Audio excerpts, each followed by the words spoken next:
भारत देश के चोरों को गोली मारो सालों को, भारत देश के इन चोरों को गोली मारो, भारत देश के इन चोरों को गोली मारो सालों। पैसा वाढायला मारणाऱ्या भारतीय जनता पक्षाचा आवाज कुणाचा? महाराज की जय, बोल प्रभू श्री रामचंद्र की जय, जय श्रीराम। श्रीराम मंदिरात चंदा चोरी करणाऱ्या या भाजप सरकारचा, श्रीराम मंदिरात चंदा चोरी करणाऱ्या या भाजप सरकारचा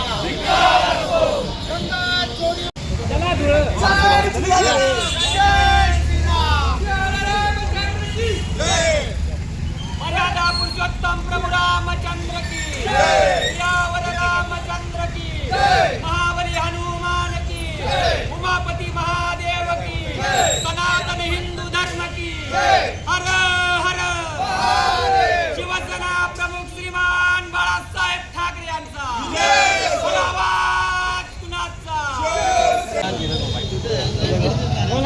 आमच्या शिवसेना उद्धव बाळासाहेब ठाकरे पक्षाचे पदाधिकारी पंकज बारसकर व सागर निकम यांच्या नेतृत्वाखाली आज अमरावतीला माजी खासदार नवनीत राणा यांच्या घरासमोर हनुमान पठणाचा कार्यक्रम त्या ठिकाणी होणार आहे।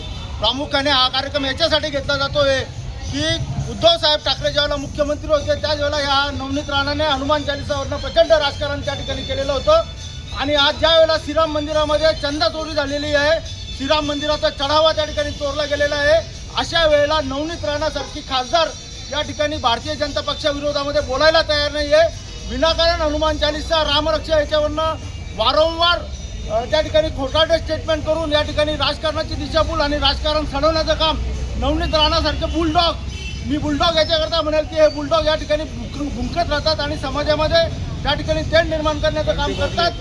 आज या दोघंही पदाधिकाऱ्यांनी एक अतिशय चांगला निर्णय घेतलेला आहे। नवनीत राणांना देखील या प्रकरणामध्ये जाब विचारला गेला पाहिजे, म्हणून आज त्यांच्या नेतृत्वाखाली आमचे संपूर्ण आझादनगर शिवसेनेचे पदाधिकारी अमरावतीला आता थोड्याच वेळा त्या ठिकाणी निघत आहेत। आज चंद्रशेखर आझादनगर शिवसेनेच्या वतीने आम्ही पंकजदादा भारसकर आणि सगळ्या आझादनगरच्या नेतृत्वामध्ये आम्ही अमरावतीला या ठिकाणी रवाना झालेलो आहोत।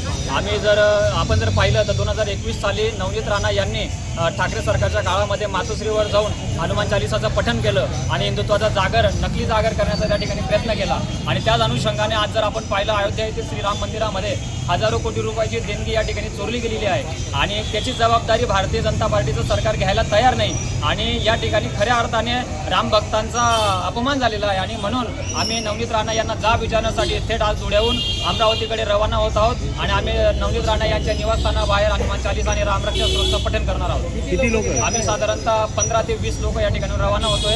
आमच्यासाठी आम्ही पुढं जळगाव, कारोळा, जळगाव, अकोला, शेगाव आणि अमरावती ग्रामीण, बडनेरा या सगळ्याच लोकांचे आम्हाला या ठिकाणी आम्हाला सामील होणार आहे।